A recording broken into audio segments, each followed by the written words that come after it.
শাবান মাসের তারিখ গণনা করো, যাতে করে তোমরা রমজান মাস পাইতে পারো। রমজান মাস পাওয়ার অপেক্ষায়, রমজান মাস পাওয়ার তামান্নাই শাবান মাসের তারিখ তোমরা গণনা করতে থাকো।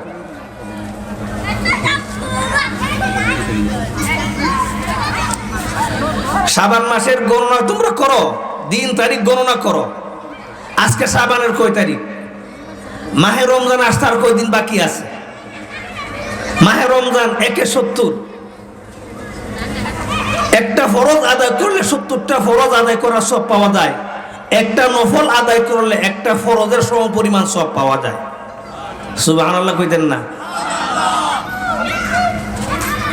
একটা নফল আদায় করলে কি পাওয়া যায়? ফরজের সমপরিমাণ সব পাওয়া যায়। বলেন, একটা নফল আদায় করলে কি পাওয়া যায়? ফরজ আদায়ের সব পাওয়া যায়। আর একটা ফরজ আদায় করলে কি পাওয়া যায়? 70টা ফরজ আদায়ের সব। মাসটা দামি না কম দামি? কেমন দামি? বলে জগতে যত মাস আছে সমস্ত মাসের চাইতে শ্রেষ্ঠ মাস। এর চেয়ে দামি কোনো মাস জগতে আল্লাহ তাআলা সৃষ্টি করে নাই। সবচেয়ে দামি মাস, সবচাইতে উন্নত মাস, মর্যাদাময় মাস মাহে রমজান।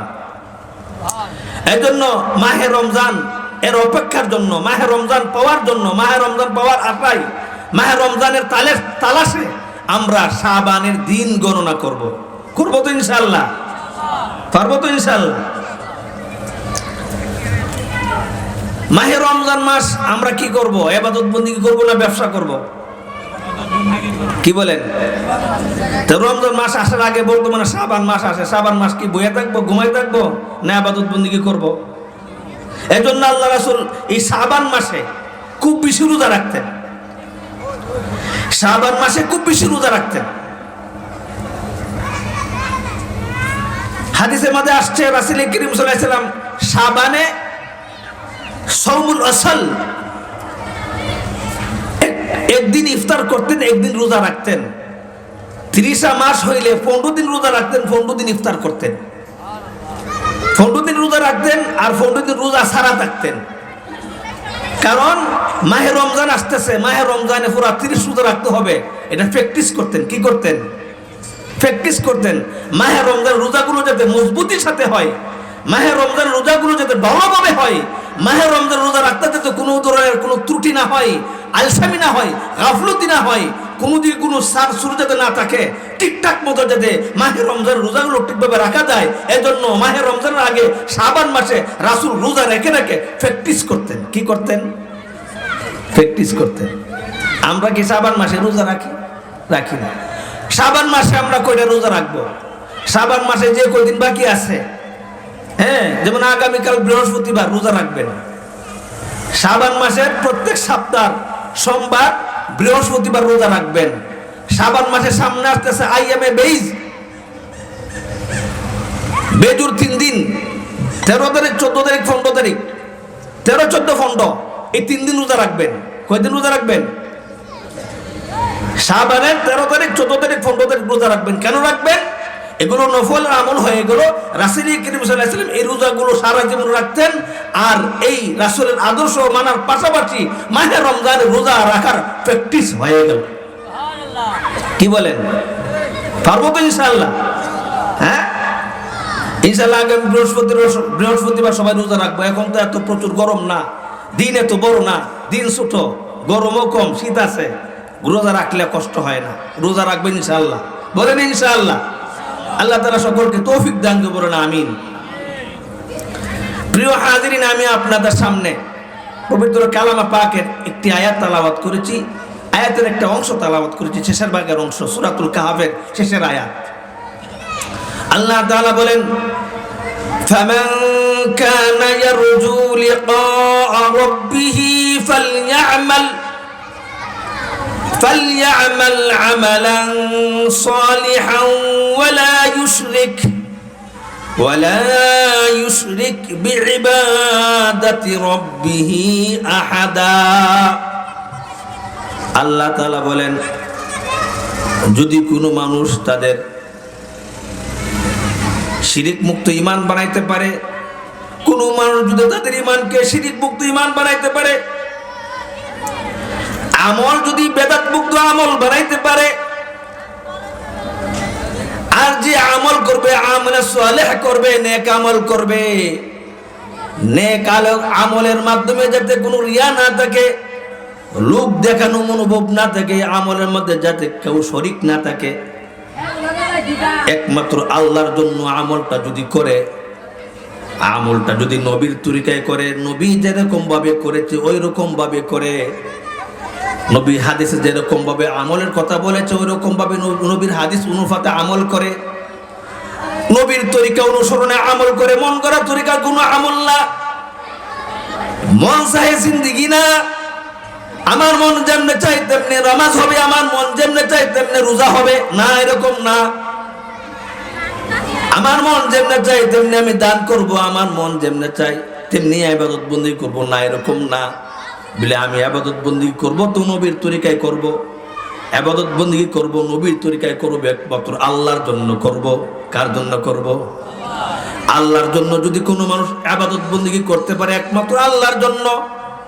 ওয়ামা উমিরু ইল্লা লিয়াবুদুল্লাহা মুখলিসিনা লাহুদ্দিন। ইবাদত বন্দেগী একমাত্র আল্লাহর জন্য হবে। কার জন্য? জোরে বলেন, কার জন্য? ইবাদত বন্দেগী একমাত্র আল্লাহর জন্য। ইবাদত বন্দেগীতে হবে নবীর তরিকায় হবে। আমলটা যদি আমলে সালেহ হয়, নবীর তরিকায় হয়, ইবাদত বন্দেগীটা একমাত্র আল্লাহর জন্য হয়, এরকম ভাবে যদি সে তার ঈমান আর আমল বানাইতে পারে, শিরক মুক্ত ঈমান ধারণ করতে পারে, বেদাত মুক্ত আমল বানাইতে পারে, এরকম ঈমান আর আমলের মালিক যদি কোনো মানুষ হয়ে যায়, কোন বান্দা যদি শিরক মুক্ত ঈমানের মালিক, বেদাত মুক্ত আমলের মালিক, একমাত্র আল্লাহর জন্য ইবাদত বন্দেগী করে, নবীর তরিকায় করে, একমাত্র নবীর তরিকায় করে, অন্য কোনো মানুষের দ্বার ধারে না, কোনো তরিকার দ্বার ধারে না, এমুক তরিকা তমুক তরিকা তমুক তরিকা কোন তরিকার দ্বার ধারে না, একমাত্র নবীর তরিকায় আমল করবে, আল্লাহর জন্য আমলটা করবে, আর বেদাত মুক্ত আমল করবে, শিরক মুক্ত ঈমান বানাবে। যদি এরকম ঈমান আর আমলের মালিক কোনো মানুষ হয়ে যায়, আল্লাহ তাআলা বলে ফামান কানা ইয়ারজু লিকা রাব্বিহি ফালইআমাল আমালান সালিহা ফালইআমাল আমালান সালিহা ওয়ালা ইউশরিক বিইবাদাতি রাব্বিহি আহাদা। এরকম ঈমান আর আমলের মালিক হয়ে আল্লাহ তাআলা তাকে জান্নাত দান করবে। যে জান্নাত দান করবে, এমন জান্নাত দান করবে যে জান্নাতে আল্লাহ তাআলা বান্দাকে দিদার দিয়ে দিবে।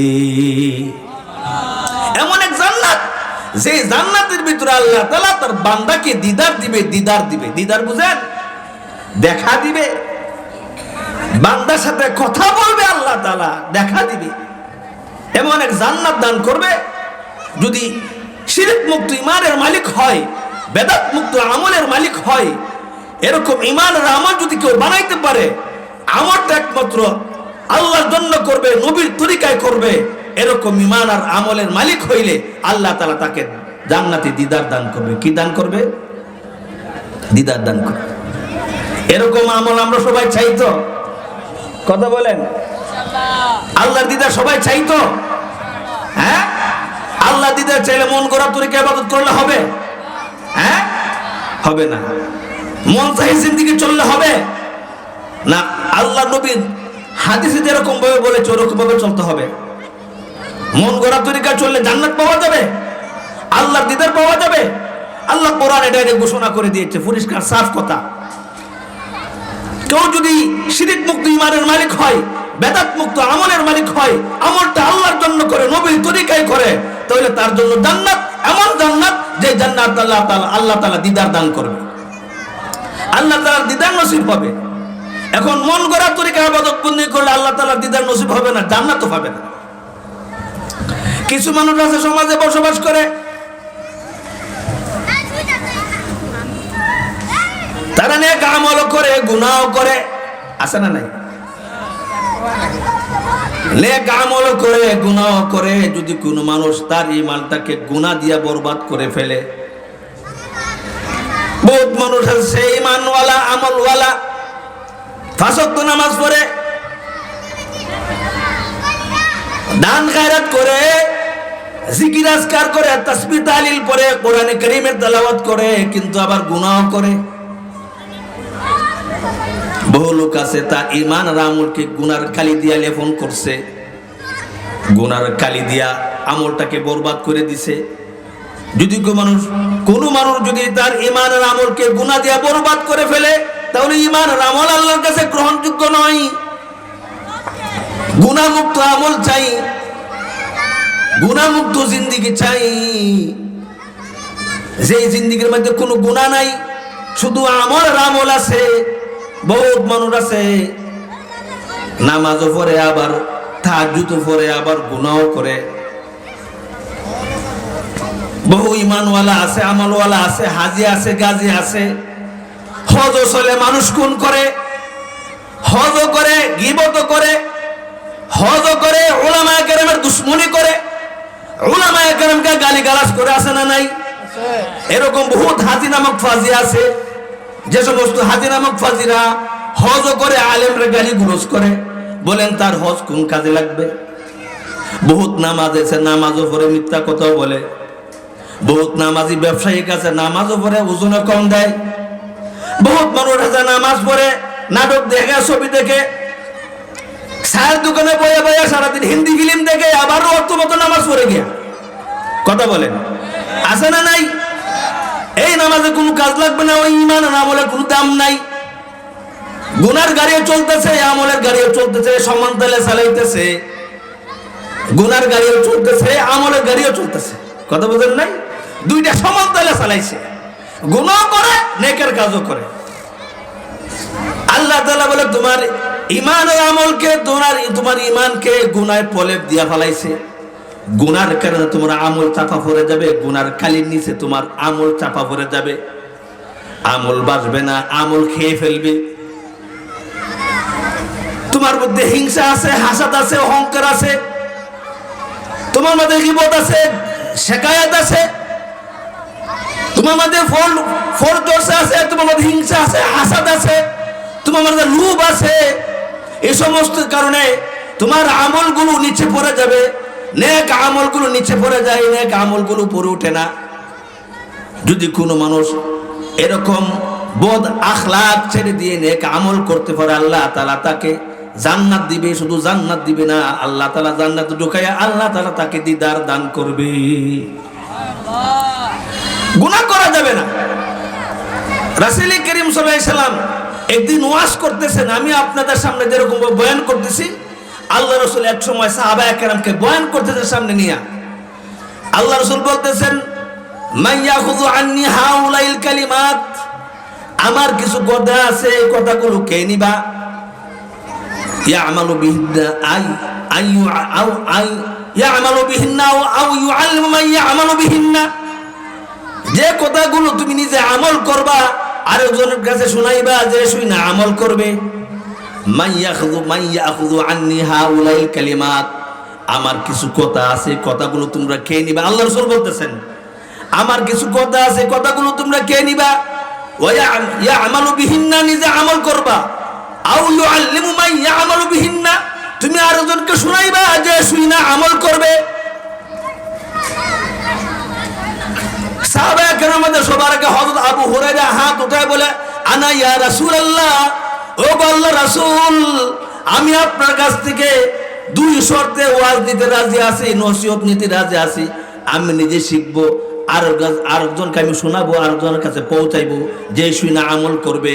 এই 2 শর্তে আমি আপনার কাছ থেকে ওয়াজ নিতে রাজি আছি। আপনারা রাজি আছেন তো ইনশাআল্লাহ? রাসূলের হাদিসগুলো আমল করতে রাজি আছেন তো ইনশাআল্লাহ? সবার আগে আবু হুরায়রা হাত উঠে বলতেছে, না ইয়া রাসূলুল্লাহ, ও আল্লাহর রাসূল, আপনার 2 শর্তে আমি আপনার কাছ থেকে ওয়াজ দিতে রাজি আছি।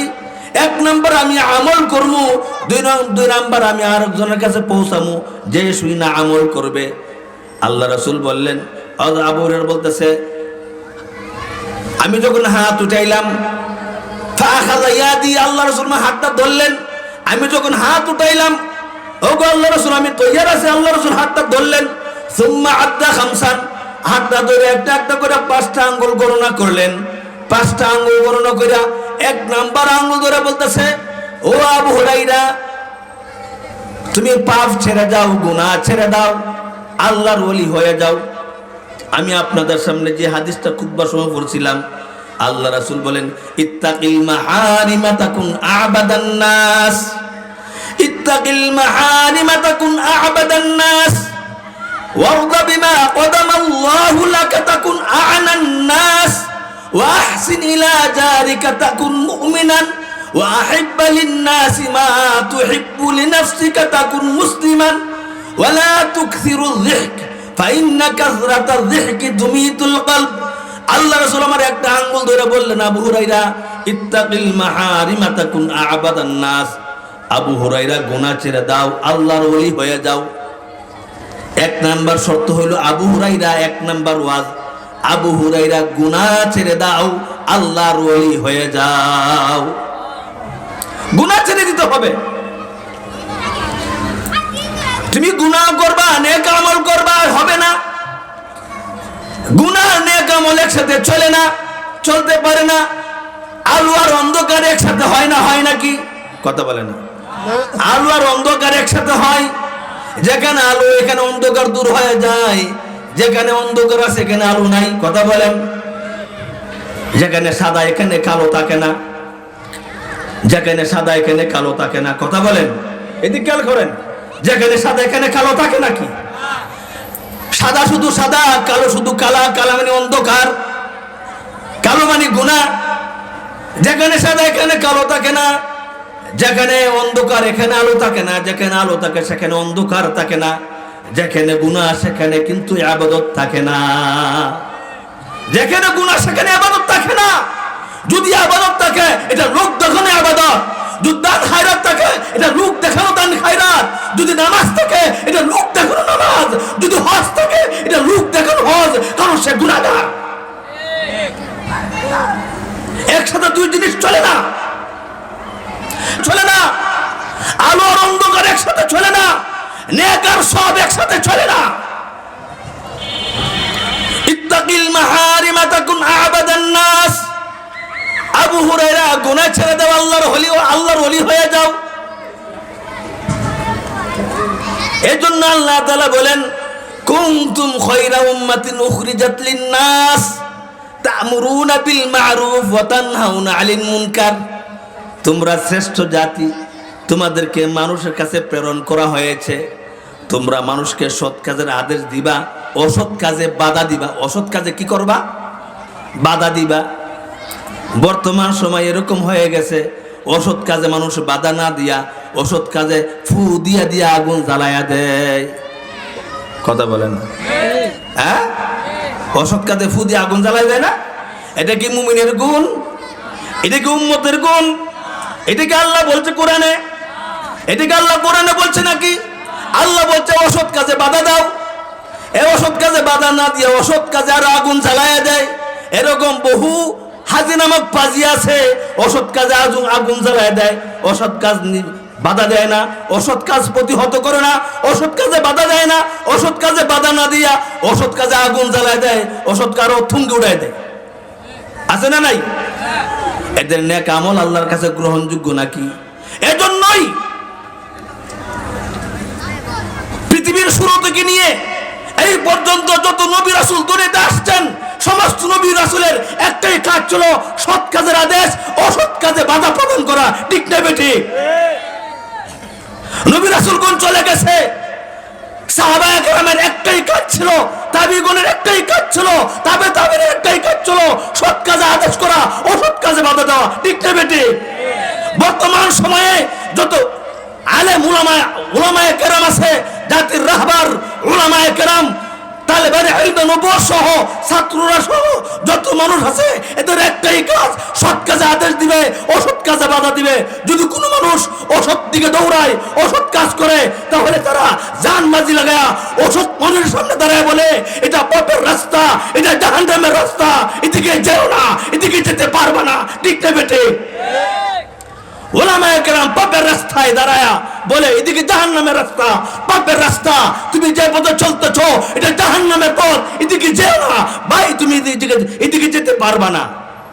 কিন্তু যারা জাহান্নামের পথে দৌড়ায় এরা মনে করে হুজুররা মনে আঙ্গুর শেয়ার দখল করে আইছে, শেয়ার দখল করার লেগে আইছে। না ভাই, হুজুরা তোমার দুনিয়ার শেয়ার দখল করার জন্য না, হুজুরদের নজর তোমার সাধারণ দুনিয়ার শেয়ারের উপরে না, হুজুরদের নজর হলো আরশে আজিমের কুরসির উপর। কথা বলেন ঠিক না বেটি? আরশে আজিমের কুরসির উপর হুজুরদের নজর। তোমার সাধারণ দুনিয়ার শেয়ার দখল করার জন্য হুজুররা তোমার সামনে দাঁড়ায় নাই, হুজুররা তোমার সামনে দাঁড়িয়েছে তোমাকে জাহান্নাম থেকে বাঁচানোর জন্য, তোমাকে পাপ থেকে বাঁচানোর জন্য, দ্বীন হেফাজত করার জন্য, ইসলাম হেফাজত করার জন্য। ঠিক না বেটি?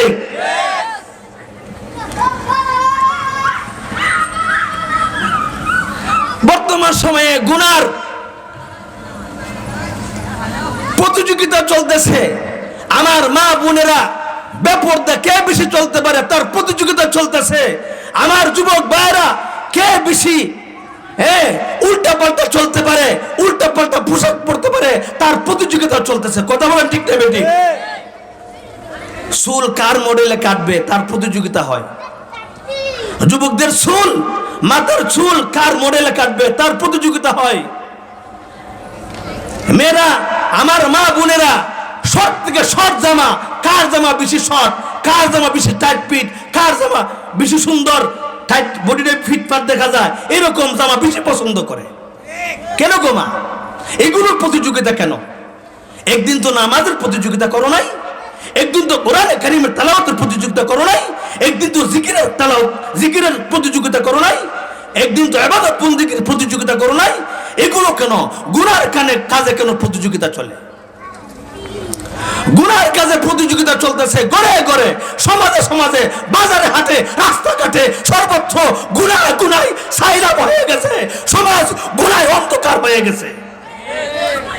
যেদিকে তাকাই সেদিকে গুনাহ আর গুনাহ, গুনায় সমাজ নিমজ্জিত হয়ে গেছে।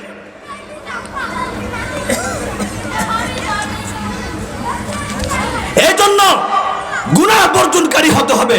ততক্ষণ পর্যন্ত মুমিন হবে না, ততক্ষণ পর্যন্ত আর ঈমান আর আমল আল্লাহর কাছে কবুল হবে না, যতক্ষণ পর্যন্ত সে গুনাহ বর্জনকারী না হবে।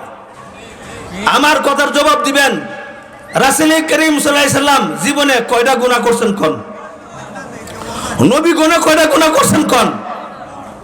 সাহাবায়ে কেরাম মুসলমান হওয়ার পরে কতজনে গুনাহ করছে কোন? করছে? হ্যাঁ? আরো কাছে আসেন, আরো কাছে আসেন। আমাদের চার মাযহাবের চার ইমাম, কোন ইমামে গুনাহ করছে কোন? বলেন। আরো কাছে আসেন। আমাদের চার তরিকার যত বুজুর্গানে দিন আছে, কোন বুজুর্গ গুনাহ করছে কোন? আছে এরকম? তাহলে আমরা যে এত তরিকা মনে করি, এত ফিসাবের মুরিদ, এত তাবলিগে যাই, এত জিকির আজকার করি, এত আমরা ইসলামী দল করি, এত গুনাহ করি কেন? গুনার রাজ্যে কেন বসবাস করি? আমি কেমন মুসলমান? সাহাবায়ে কেরাম তো ওই মানুষ ছিলেন যারা গুনাহ মুক্ত জিন্দেগি কায়েম করার কারণে গুনাহ নিয়া দিজলা নদীর উপর দিয়ে, পানির উপর দিয়ে গুনাহ নিয়ে চলে গেছে। কথা বলেন। সাহাবায়ে কেরাম গুনাহ করেছে বিদায়ী, ওনারা যদি দেখছে জমিন নড়াচড়া করতেছে, জমিন হেলতেছে দুলতেছে, জমিনে ভূমিকম্প এসে গেছে, এরকম তাবা দিছে আর বলছে এই জমিন চুপ হয়ে যা, তোর মধ্যে শুয়ে আছে সাইয়্যিদুল মুরসালিন, আর একটা নাড়াও দিবি না। এই যে চুপ হয়ে গেছে, এখনো পর্যন্ত মদিনাতে কোনো ভূমিকম্প আসে না। তাদের থাপার এত দাম ছিল, এদের লেকুরি এত দাম ছিল, ফুরাত নদীতে সিঁড়ি ছেড়ে দিছে, এই নদী তোর যদি আল্লাহ তাআলা মানুষের উপকারের জন্য বানিয়ে থাকে, আমার সিঁড়ি পাওয়ার সঙ্গে সঙ্গে পানি দিয়া দিবি। দিছে কি দিছে না? হ্যাঁ, পাহাড় থেকে আগুনের কুণ্ডুলি আসতেছে, ইমাম তাইমিয়া আগুনের গাড়ি গিয়া চপা ডাকাত করে, এই আগুন তোরা তোমার সাহস, কোন সাহসে মদিনার দিকে আসতেছ? যা পাহাড়ের ভিতরে যা। আগুনের গায়ে যখন চপটাঘাত করেছে, আগুন এক সরকায়া আবার পাহাড়ের ভিতরে চলে গেছে। এরা কেমন মুসলমান ছিলেন? এরা গুনাহগার ছিল? কথা বলেন। আমরা তো ওই মুসলমানের উত্তরসূরি। আমরা তো বলি ওই আল্লাহ এখন আছে যে আল্লাহ বাবিল দিয়া হস্তি বাহিনীকে পরাস্ত করেছে, ওই আল্লাহ এখন আছে যে আল্লাহ বদরের প্রান্তরে 313 জন সাহাবীকে বড় বড় বাহিনী কাফের মোকাবেলায় বিজয় দান করেছে। ওই আল্লাহ কেমন আছে না নাই? আল্লাহ ঠিকই আছে, আমাদের ঈমান নাই। কথা বলেন, আমাদের তাওয়াক্কুল নাই, আমাদের আমলে সালেহ নাই, আমাদের নেক আমল নাই। আল্লাহ ঠিকই আছে। এখনো যদি মুমিন সঠিক আমল করে, মুমিন যদি ঘুষ ছেড়ে দেয়, মুমিন যদি সুদ ছেড়ে দেয়, মুমিন যদি সাদাবাজি ছেড়ে দেয়, মুমিন যদি নাপাক খাওয়া ছেড়ে দেয়, মুমিন যদি বেপরদিকি ছেড়ে দেয়, মুমিন যদি অন্যায় জুলুম ফাহিশাত কাজ ছেড়ে দেয়, এখন আল্লাহ তাআলা আমাদেরকে সাহায্য করবে আর নুসরত করবে। ঠিক দেবে, ঠিক। আল্লাহ তাআলা আমাদের সকলকে সঠিক আমল, নেক আমল, শিরক মুক্ত ঈমান আর বেদাত মুক্ত আমল আর আল্লাহকে পাওয়ার জন্য ঈমান, আল্লাহকে পাওয়ার জন্য ইবাদত একমাত্র নবীর তরিকায় করব ইনশাআল্লাহ। করব তো ইনশাআল্লাহ। আল্লাহ তাআলা আমাদেরকে গুনাহ মুক্ত জিন্দেগি দান করে। আল্লাহ তাআলা যেন আমাদের সকলকে জান্নাতে ঢুকায় আল্লাহ তাআলা দিদার নসিব করে দেবেন। আমিন। ওয়া আখির দাওয়ানা আনিল হামদুলিল্লাহি রাব্বিল আলামিন।